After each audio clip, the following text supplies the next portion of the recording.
আসসালামু আলাইকুম। আপনাদের সবাইকে স্বাগত জানাচ্ছি এখনকার আলোচনা। আপনাদের সঙ্গে আছি আমি সিরাজুল ইসলাম। দর্শক, ইরান তার সামরিক ডক্ট্রিন পরিবর্তন করে ফেলেছে। আজকে পরিষ্কার ঘোষণা দিয়েছে তারা ডিফেন্সিভ ডক্ট্রিন থেকে অফেন্সিভ ডক্ট্রিনে চলে গেছে। এদিকে মার্কিন প্রেসিডেন্ট ডোনাল্ড ট্রাম্প ইরানের এই অবস্থান বুঝতে পেরে তিনি এখন অনেকটা অসহায়ের মতো বলছেন যে ইরান এই মুহূর্তে চুক্তি করতে প্রস্তুত নয়। এই মুহূর্তে আমেরিকা এবং ইরানের ভেতরে যুদ্ধ নেই, কিন্তু ইরানের বিরুদ্ধে আমেরিকা নতুন করে অর্থনৈতিক যুদ্ধ শুরু করতে যাচ্ছে। সে খবর আমি আপনাদেরকে আগেই দিয়েছি। আজকে এ প্রসঙ্গে যে আলাপ সেটি হচ্ছে এই, শুধু চীন না, বিশ্বের আরও অনেক দেশই হয়তো আমেরিকার এই নিষেধাজ্ঞা মানবে না। জর্জিয়া, যারা ইউরোপীয় ইউনিয়নের সদস্য হওয়ার জন্য আবেদন করে রেখেছে, তারা ঘোষণা করেছে যে ইউরোপীয় ইউনিয়ন গতকাল শুক্রবার 21 আগস্ট ইরানের বিরুদ্ধে যে নিষেধাজ্ঞা আরোপ করেছে সেই নিষেধাজ্ঞায় যুক্ত হবে না। আর চীন সোজা সাপটা বলেছে আমেরিকার নিষেধাজ্ঞা তারা মানবে না। রাশিয়াও একই কথা। এদিকে সিরিয়াকে কেন্দ্র করে তুরস্ক এবং ইসরায়েলের ভেতরে উত্তেজনা বাড়ছে এবং জল্পনা ছড়িয়ে পড়েছে এরদোগান ইসরায়েলের বিরুদ্ধে যুদ্ধ শুরু করবেন কিনা। এদিকে যখন হরমুজ প্রণালীতে জাহাজ চলাচল এক ধরনের অচল অবস্থার ভেতরে রয়েছে, তখন কিন্তু তেলের দাম বেড়েই চলেছে। সর্বশেষ আজকের খবরও হচ্ছে আন্তর্জাতিক বাজারে তেলের দাম বেড়েছে। তেলের দাম বাড়লে ডোনাল্ড ট্রাম্প তিনি বিশ্ববাসীকে কি বোঝাবেন, তার নিজের দেশের লোকজনকে তিনি কি বলবেন। সবচেয়ে বড় কথা হচ্ছে তিনি যে ইরানের বিরুদ্ধে নিষেধাজ্ঞা আরোপ করতে যাচ্ছেন, কঠোর নিষেধাজ্ঞা, সেই কঠোর নিষেধাজ্ঞার ফলাফল আমেরিকার জন্য কি হবে সেটাও তো ভাববার বিষয়। সুপ্রিয় দর্শক, এই বিষয়গুলো নিয়েই আজকের ভিডিওতে আলোচনা করব। আশা করি ভালো লাগবে। বিশেষ করে ইরানের সামরিক ডক্ট্রিন কি হচ্ছে এ বিষয় নিয়ে অল্প স্বল্প কথার ভেতর দিয়ে বিস্তারিত জানানোর চেষ্টা করব। আশা করি আপনারা শেষ পর্যন্ত সঙ্গে থাকবেন। আর ভিডিও ভালো লাগলে লাইক, কমেন্ট, শেয়ার করবেন এবং চ্যানেলটি সাবস্ক্রাইব করে সাথেই থাকবেন। দর্শক, চলুন আমরা বিস্তারিত আলোচনা করি। ইসলামী প্রজাতন্ত্রী ইরানের সামরিক বাহিনীর মুখপাত্র ব্রিগেডিয়ার জেনারেল মোহাম্মদ আকরাম ইনিয়া, তিনি সেই যুদ্ধের সময় থেকেই ইরানের সামরিক বাহিনীর মুখপাত্রের ভূমিকা পালন করে আসছেন। তিনি ঘোষণা দিয়েছেন আজকে যে এতদিন ইরান সামরিক ক্ষেত্রে ডিফেন্সিভ ডক্ট্রিন অনুসরণ করত, অর্থাৎ আত্মরক্ষামূলক। কেউ ধরুন আপনার উপরে আঘাত করলো, আপনি তাকে আঘাত না করে তার আঘাতটা ঠেকানোর চেষ্টা করলেন, এটা হচ্ছে আত্মরক্ষামূলক। অর্থাৎ আপনি তার আঘাতে ক্ষতিগ্রস্ত না হয়ে যান, ইনজিউর্ড না হন, বড় ধরনের ক্যাজুয়ালিটি না হয়, এই যে ঠেকানোর চেষ্টা, এই ঠেকানোর চেষ্টাটাই ছিল ইরানের সামরিক ডক্ট্রিন। এখন তারা কোথায় যাচ্ছে? এখন তারা এই ডিফেন্সিভ অবস্থান থেকে অফেন্সিভ অবস্থানে যাচ্ছেন। এই অফেন্সিভ অবস্থানে গেলে কি হবে?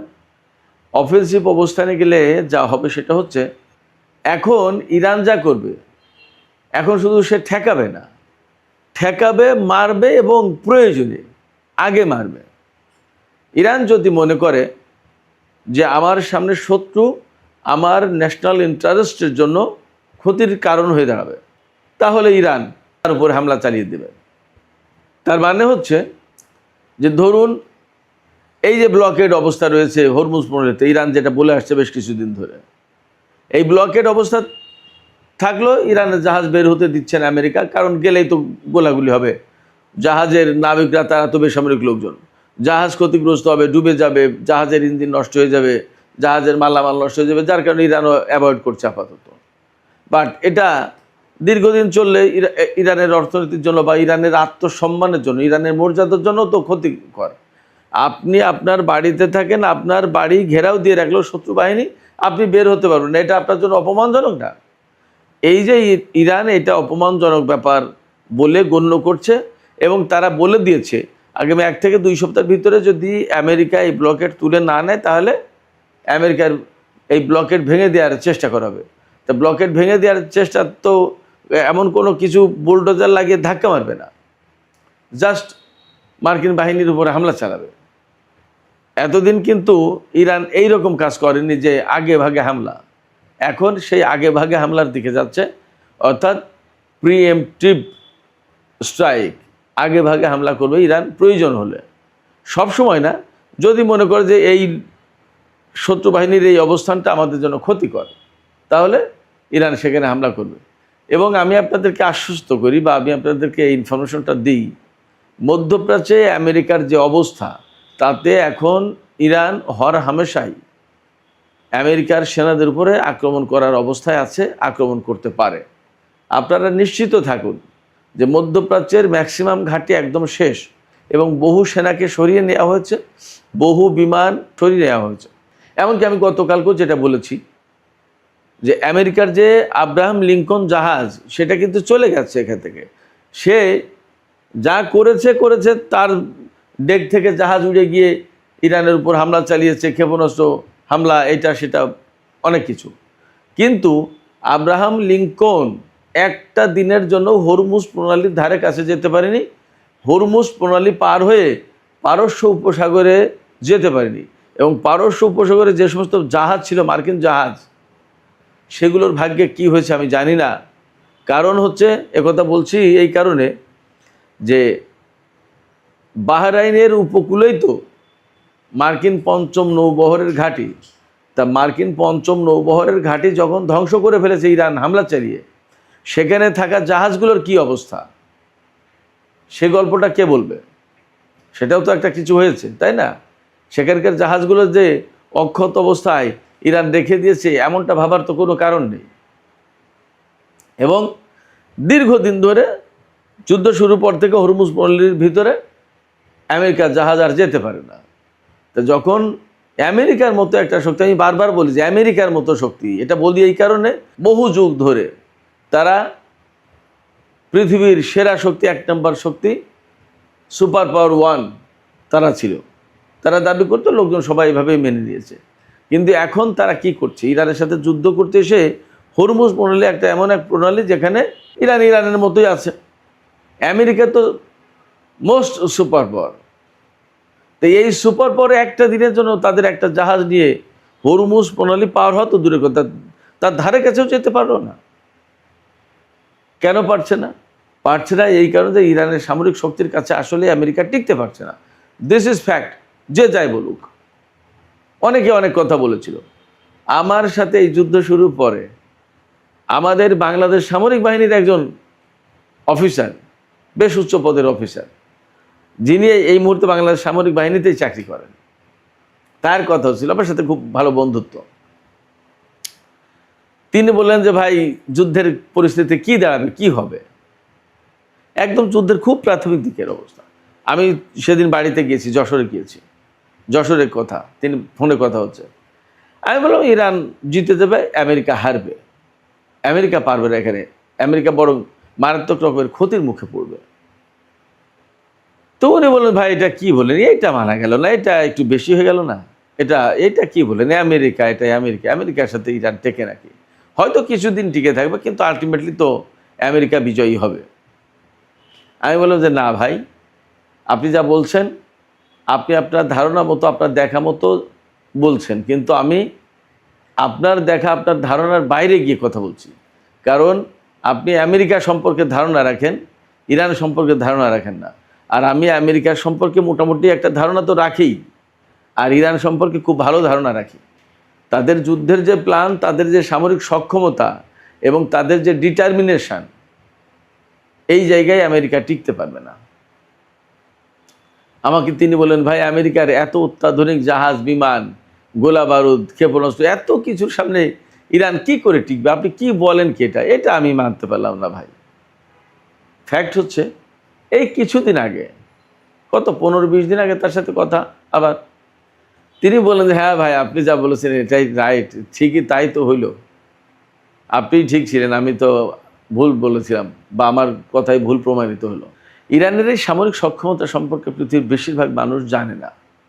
আমেরিকা, ইসরায়েল এরা তো অন্ধকারে, কারণ তারা যেহেতু 1 নম্বর শত্রু ইরানের, সেই কারণে ইরান তাদের থেকে যতদূর সম্ভব তার সামরিক সক্ষমতা গোপন রাখার চেষ্টা করে।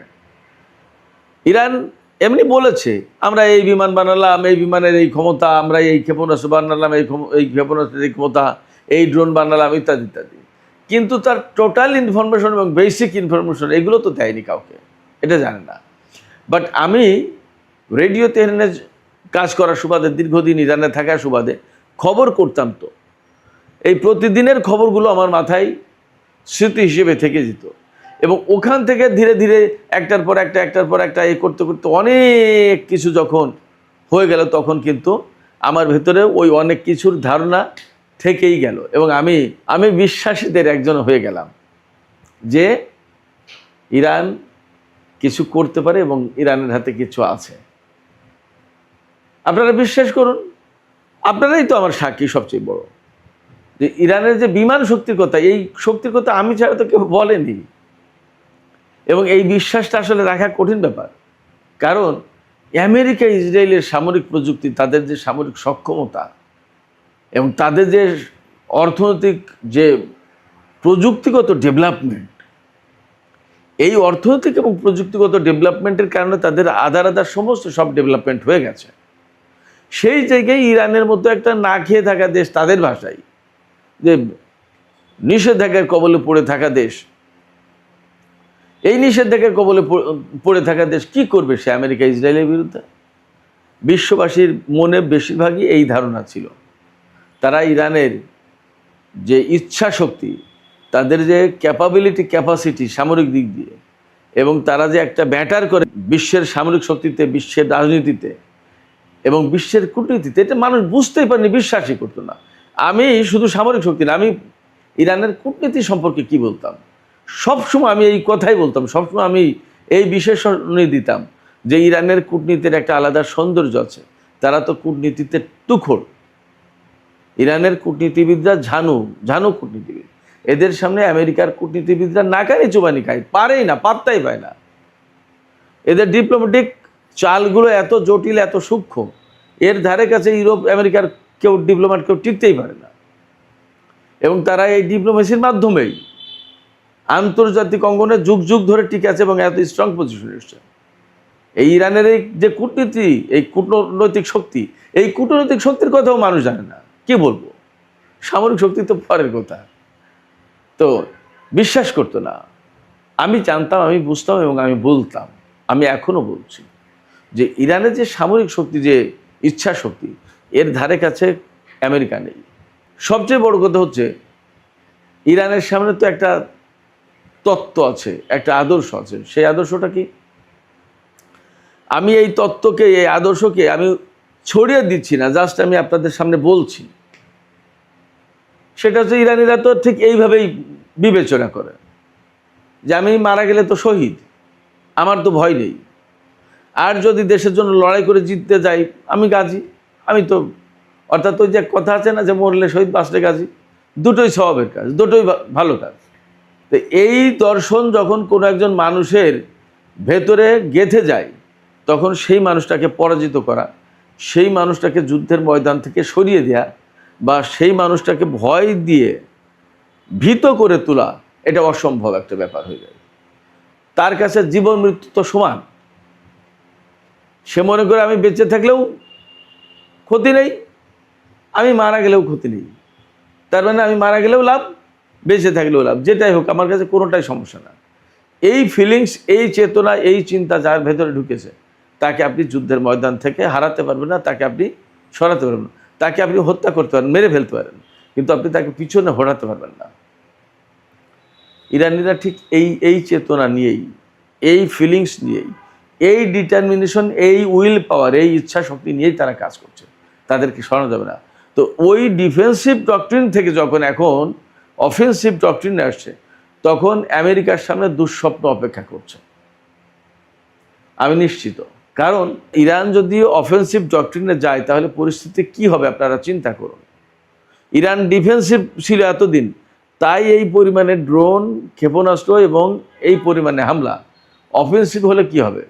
অফেন্সিভ হলে কি হবে তার একটা ছোট্ট নমুনা আমি আপনাদেরকে উদাহরণ হিসেবে তুলে ধরি। এর আগে কথাটা বলেছিলাম, আমি আজকে জাস্ট আপনাদেরকে স্মরণ করে দিই। ইরান যদি অফেন্সিভ ডক্ট্রিনে যায়, যদি তো আর নেই, তারা তো ঘোষণা দিয়েছে অতএব অফেন্সিভ ডক্ট্রিনে গেল, এই অফেন্সিভ ডক্ট্রিনের আওতায় একটা ছোট্ট কাজ করে ফেলবে। ইসরায়েলের সাথে যদি যুদ্ধ হইতে একদিনে 500 ক্ষেপণাস্ত্র মারবে, হাইপারসনিক ব্যালিস্টিক ক্ষেপণাস্ত্র। ইসরায়েল ক্লিয়ার হয়ে যাবে। আমেরিকা যে ব্লকেড সৃষ্টি করে রেখেছে, সারা বিশ্ব দেখছে যে এটা একটা অন্যায় অন্যায্য কাজ। যে কথা বলে যুদ্ধ শুরু করেছে সেখান থেকে আস্তে আস্তে সরতে আমেরিকা কোথায়? হরমুজ প্রণালীকে কেন্দ্র করে এখন যুদ্ধ করছে। হরমুজ প্রণালী তো ইরান এবং ওমানের, এটা তো আটকে রাখার অধিকার আমেরিকার নেই। এটা অন্যায় কাজ, সারা বিশ্বের মানুষ জানে। হয়তো কেউ বলছে, কেউ বলছে না, কেউ চুপ আছে। বাট আজ না হোক কাল, কাল না হোক পরশু, একসময় বলবেই। যারা এখন আমেরিকার নিষেধাজ্ঞা মানবে না বলে ঘোষণা দিয়েছে, যেমন চীন, তারা একসময় বলবে না যে তুমি এখানে ব্লকেট দিচ্ছ কেন, একটা অন্যায় কাজ করছো কেন, যাও সরো, এটা ঠিক হচ্ছে না। গ্রামে বা যখন আমাদের সমাজে যদি দুই পক্ষ গোলমাল করে আর এক পক্ষ যদি সত্যি সেখানে অন্যায়ভাবে গোলযোগে জড়িয়ে পড়ে, তো এক পর্যায়ে কিন্তু সাইডের লোকজন অন্যায় করা লোককে বলতে বাধ্য হয় বা বলে, যাই তুমি যাও, তো তোমারই তো অন্যায়, যাও, বাদ দাও, সমস্ত করো না, তুমি অন্যায় করে বা তুমি এভাবে বলো কীভাবে, যাও সরো। তাকে কিন্তু গালমন্দ করে ধমকায়। আমেরিকাকে একসময় বলবে, বলার প্রেক্ষাপট আমেরিকা তৈরি করে দিয়েছে। আগে বলি ব্লকেডের ব্যাপারে। তো অফেন্সিভ ডক্ট্রিনের আওতায় এই মার্কিন ব্লকেডের উপরে প্রচণ্ড হামলা চালাতে পারে ইরান। আমরা সম্ভবত সেই দৃশ্যপট দেখতে যাচ্ছি খুব স্বল্প টাইমের ভিতরে। ইরান আমেরিকার উপরে প্রচণ্ড রকমের হামলা চালাবে, কারণ মধ্যপ্রাচ্যের ঘাঁটিগুলো, স্থলের ঘাঁটিগুলো ক্লিয়ার। মার্কিন পঞ্চম নৌবহরের ঘাঁটি, তাদের সমুদ্র বন্দর বাহরাইনে, সেটা ক্লিয়ার। এখন হরমুজ প্রণালী ক্লিয়ার করতে পারলে অল ক্লিয়ার। এবং সিচুয়েশন যদি এইরকম হয়, গত রাতের ভিডিওতে তো বলেছিলাম যে ক্যালিফোর্নিয়াতে ইরান হামলা চালাতে পারে, ইরানের FBI বলছে, গোয়েন্দা সংস্থা, আমার কথা না, তাদের কথা। ব্যাপারটা যদি তাই হয় তাহলে কি দাঁড়াবে? আমেরিকা ইরানের উপর হামলা চালিয়ে তার নিজের ভূখণ্ড নিরাপদ রেখেছে। ইরান কিন্তু আমেরিকার ভূখণ্ড হয়তো নিরাপদ রাখতে দেবে না। ইরানের, আপনারা টার্গেটটা বুঝতে পেরেছেন, খেয়াল করেছেন? ইরান কিন্তু সেই পয়েন্টে হাত দেয় যেখানে বিশ্বের কেউ কোনোদিন হাত দেয়নি। আপনারা ভাবুন, ইরান কিন্তু বিমান হামলা না চালালেও পারত। কুয়েতে বা কাতারে মার্কিন বাহিনীর উপর যে বিমান হামলা চালিয়েছে অসম্ভব রিস্ক নিয়ে, এটা না করলেও পারত, কিন্তু করেছে। তার অনেকগুলো কারণের ভিতরে একটা বড় কারণ হচ্ছে এই যে ইরান দেখিয়ে দিয়েছে আমেরিকাকে যে তুমি কোথাও সেফ না, তুমি যা যা করবে আমি তাই করব, এবং তোমার সামরিক বাহিনী বিমান হামলার মুখে পড়তে পারে, এটা তোমাকে আমি ধারণা দিয়ে দিলাম। এখন সামনে এই সময় আসছে, ইরান বিশ্ববাসীকে এই মেসেজ দেবে যে আমেরিকা ইরানের ক্ষেপণাস্ত্র থেকে, ইরানের হামলা থেকে আমেরিকার ভূখণ্ড নিরাপদ না, আমেরিকা তার নিজের ভূখণ্ডকে নিরাপদ রাখতে পারবে না। আমার ভূখণ্ড যখন আক্রান্ত হয়েছে তখন আমেরিকার ভূখণ্ড আক্রান্ত হবে এবং আই উইল অ্যাটাক, আমি হামলা চালাবো। ইরান সম্ভবত বিশ্ববাসীকে এই মেসেজ দিতে যাচ্ছে বা দেবে এই অফেন্সিভ ডক্ট্রিনের আওতায়। এই যে মধ্যপ্রাচ্যে এত নাজেহাল অবস্থা হয়েছে, এই যে নাজেহাল অবস্থাকে যদি আমরা একটা কফিন বলি, তাহলে সেই কফিনে শেষ পেরেক ঠুকেছে এই মক্কা চুক্তি। আমি আবারও বলছি, মক্কা চুক্তি যদি অ্যাকচুয়ালি ইরান বিরোধী না হয় একটা পর্যায়ে গিয়ে, তাহলে এই মক্কা চুক্তি আমেরিকা এবং ইসরায়েলের জন্য মহা বিপদের কারণ হয়ে দাঁড়াবে। ডোনাল্ড ট্রাম্প ফট করে একটা কংগ্রাচুলেশনস দিয়ে সে খুব খুশি এই মক্কা চুক্তিতে। মক্কা চুক্তিতে তার খুশি হওয়ার কি আছে? আরে মক্কা চুক্তির প্রথম ফর্মুলাই তো মার্কিন নিরাপত্তা ব্যবস্থা ব্যর্থ, অকার্যকর। মার্কিন সরকার বা মার্কিন বাহিনী আরব দেশগুলোকে নিরাপত্তা দিতে পারেনি, তাই পাকিস্তান এবং তুরস্কের কাছে নিরাপত্তা চাইল সৌদি আরব। কুয়েত পাকিস্তানের কাছে নিরাপত্তা চেয়েছে, আমেরিকা নিরাপত্তা দিতে পারেনি বলেই তো। অতএব এই জোট যখন বড় হবে এবং একটা সময় যদি এমনও হয় তারা ইরানকে জোটে নিয়ে নিয়েছে, তাহলে তো একদম মানে সোনায় সোহাগা। আর যদি ইরানকে জোটে না নেয় বা ইরান জোটে যদি যুক্ত নাও হয়, তাহলেও আঞ্চলিক যে পরিস্থিতি, এই পরিস্থিতিতে একসময় এই জোটই ইসরায়েলের বিরুদ্ধে দাঁড়াবে, এটা স্বাভাবিক। এখনই তো আলোচনা হচ্ছে এই জোট কি ইসরায়েলের বিরুদ্ধে দাঁড়াতে যাচ্ছে কিনা। সিরিয়ায় তুর্কি অবস্থানে ইসরায়েল হামলা চালিয়েছে, এটা কার্যত তুরস্কের উপরে হামলা। তুরস্ক নেটো জোটের সদস্য, নেটো জোটের সদস্য আক্রান্ত হলে আমেরিকা সহ সবাই আসতে বাধ্য। ইসরায়েল যদি তুরস্কের উপর হামলা চালায় বা তুরস্কের সাথে ইসরায়েলের যুদ্ধ হয়, তাহলে আমেরিকা কি করবে, নেটো জোট কি করবে? ইসরায়েলের বিরুদ্ধে তারা যুদ্ধ করতে আসতে পারবে না। যদি আসতে না পারে তাহলে তখন কি হবে? নেটো জোট ব্যর্থ, এই নেটো জোট ভেঙে যাবে, তখন তুরস্ক নেটো জোট থেকে বেরিয়ে আসবে। তখন নেটো জোট থেকে বেরিয়ে আসলে তুরস্ক যাবে কোথায়? সেই যাওয়ার জায়গা আগে কনফার্ম করলো, তার আলাদা একটা জোট আছে। এই জোটের সাথে একসাথে হয়ে ইসরায়েলের বিরুদ্ধে যুদ্ধ করতে বাধ্য হবে, যুদ্ধ করবে। এবং এই জোটের যা একটা ক্লজ আছে যে এক দেশ হামলার শিকার হলে বাকি সবাই হামলার শিকার বলে ধরে নেওয়া হবে। ব্যাপারটা যদি তাই হয় তাহলে কি দাঁড়াচ্ছে? মধ্যপ্রাচ্যে আমেরিকার কোনো জায়গা থাকবে না। আমি বহু আগেই বলেছি, বহু আগে, এই যুদ্ধ শুরু না আরও কয়েক বছর আগে বলেছি, আমেরিকার পা রাখার জায়গা থাকবে না মধ্যপ্রাচ্যে। ইরান, রাশিয়া এবং চীন যে বলয় গড়ে তুলছে, এই বলয় যদি স্ট্রংলি দাঁড়িয়ে যায়, আমেরিকার পা রাখার জায়গা থাকবে না। এবং দ্যাট ইজ হ্যাপেনিং নাও, সেগুলোই হচ্ছে এখন। তো এই যখন হচ্ছে তখন বাকিটাও হবে।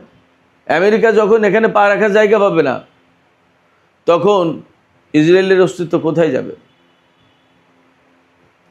প্রচণ্ড ঝুঁকির মুখে পড়বে। কি করবে? যার কারণে ইসরায়েল এখন ছটফট করছে। একবার ওখানে কামড় দিচ্ছে, একবার ওখানে কামড় দিচ্ছে, একবার এর সাথে যুদ্ধ করছে, একবার ওর সাথে যুদ্ধ করছে। কিন্তু এটা শেষ কথা না, ধরা তাকে একসময় পড়তেই হবে। অনেক দৌড়াদৌড়ি করছে এখন, কিন্তু টেনে ঠিকই ক্লোজ করে একসময় তাকে খাঁচায় বন্দি করা হবে, যা পরিস্থিতি দেখতে পাচ্ছি। সুপ্রিয় দর্শক, এই আলোচনার শেষ পর্যায়ে এসে যে কথা বলবো সেটা হচ্ছে যে হরমুজ প্রণালী প্রচণ্ড রকমের অচল। জাহাজ চলাচল ইদানিং একটু বেড়েছে, বাট সেটা কোনো মতেই ইরানের নিয়ন্ত্রণের বাইরে না। এবং সেটা যুদ্ধ পূর্ববর্তী, অর্থাৎ যুদ্ধের আগের যে অবস্থা ছিল তার থেকে এখন অনেক অনেক অনেক কম জাহাজ চলছে। এর ভিতরে ভালো খবর হচ্ছে ইরান ইরাককে তেলবাহী জাহাজ চালানোর অনুমতি দিয়েছে হরমুজ প্রণালী দিয়ে। এটা ইরাকের এবং ইরানের কৌশলগত স্বার্থের কারণে হয়েছে। এবং ইরান এই মুহূর্তে ইতিহাসের সবচেয়ে সেরা বন্ধুত্বের জায়গা আছে। সাদ্দাম পরবর্তী ইরান ভিন্ন সমীকরণ। আর হরমুজ প্রণালীতে এই অচল অবস্থার কারণে আপনার তেলের দাম বেড়েছে।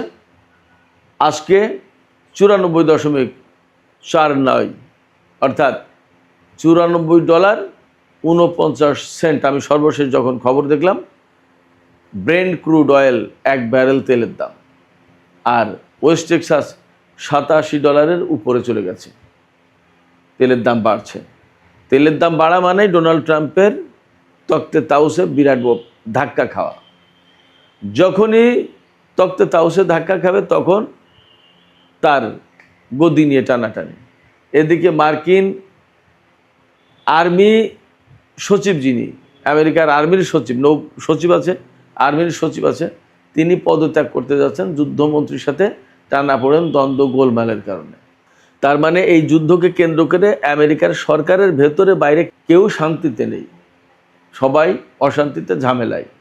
এর ভিতরে গতকাল ইউরোপীয় ইউনিয়ন ইরানের বিরুদ্ধে 3টা অভিযোগে নতুন করে নিষেধাজ্ঞা আরোপ করেছে। একটা হচ্ছে রাশিয়াকে সহায়তা করছে ইরান, 2 হচ্ছে মধ্যপ্রাচ্যে বিভিন্ন প্রক্সি ফোর্সকে সহায়তা করছে, 3 হচ্ছে হরমুজ প্রণালীতে জাহাজ চলাচলের স্বাধীনতায় বাধা দিচ্ছে ইরান। এই 3টা অভিযোগে ইরানের বিরুদ্ধে নিষেধাজ্ঞা আরোপ করেছে ইউরোপীয় ইউনিয়ন। এই নিষেধাজ্ঞা না মানার ঘোষণা দিয়েছে জর্জিয়া। জর্জিয়া অনেক বড় কোনো দেশ না, তারা ইউরোপীয় ইউনিয়নের সদস্য হবে বলে আবেদন করে রেখেছে।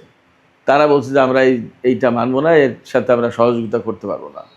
আর ইরানের বিরুদ্ধে যে ইকোনমিক ডোমসডে, মহা প্রলয়ঙ্কারী নিষেধাজ্ঞা দেবে, সেই নিষেধাজ্ঞায় কোনো রকমের সহযোগিতা করবে না চীন এবং রাশিয়া, পরিষ্কার ঘোষণা দিয়েছে।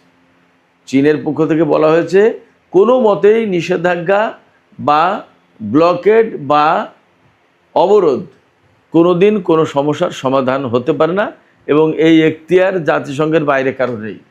ইরানের উপর যে নিষেধাজ্ঞা আরোপ করছে আমেরিকা, এটা তো জাতিসংঘের আওতায় করছে না, সে তার মতো করে করছে ইচ্ছা মতো। এটা পৃথিবীর কোনো দেশ মানতে বাধ্য না। যদি কেউ মানে মানলো, না মানলে না মানলো। ইরান পরিষ্কার করে বলেছে যে যে দেশ এটা মানবে, ইরানের বিরুদ্ধে নিষেধাজ্ঞা আরোপ করবে আমেরিকার সাথে সহযোগিতা করে, তার জাহাজ হরমুজ প্রণালীতে চলতে দেওয়া হবে না। তার মানে দাঁড়াচ্ছে প্রত্যেকটা ক্ষেত্রে অফেন্সিভ পলিসি গ্রহণ করবে ইরান, সেটা বোঝা যাচ্ছে। আমরা অপেক্ষা করি, দেখতে থাকি ইরানের এই অফেন্সিভ ডক্ট্রিন কতটুকু কাজ করে, আর আমেরিকা, ইসরায়েল এবং ইরানের চলমান যে অচল অবস্থা, যুদ্ধ, দ্বন্দ্ব, সংঘাত, এটার পরিণতি কোথায় গিয়ে